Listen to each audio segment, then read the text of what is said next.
स्वाभिमान गमावल्याचं सोपं उदाहरण म्हणजे उद्धव ठाकरे। भाजपचे प्रवक्ते केशव उपाध्ये यांचा हा आरोप आहे। टीका करतायत उपाध्ये। भाजप आणि शिवसेनेची वैचारिक युती होती।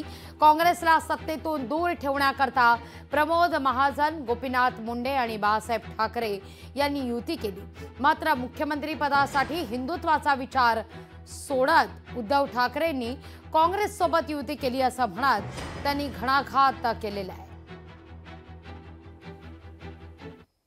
स्वाभिमान आणि आत्मसन्मान गमावणे याचं जर सोपं उदाहरण पाहायचं असेल तर ते नाव म्हणजे उद्धव ठाकरे। खरं म्हणजे भारतीय जनता पार्टी आणि शिवसेना यांची वैचारिक युती होती, पण सत्तेसाठी, स्वार्थासाठी, मुख्यमंत्री पदासाठी ही वैचारिक युती हिंदुत्वाचा विचार सोडत काँग्रेस सोबत उद्धव ठाकरेंनी हातमिळवणी केली। पण आता जागांसाठी 2-4 जागा कमी जास्त यासाठी उद्धव ठाकरे दिल्लीच्या फेऱ्या मारतायत, दिल्लीत जाऊन बैठका करतायत। त्यामुळे मातोश्रीचा सन्मान गेला, हिंदुत्वाचा विचार गेला, सत्तेसाठी आत्मसन्मानही गेला।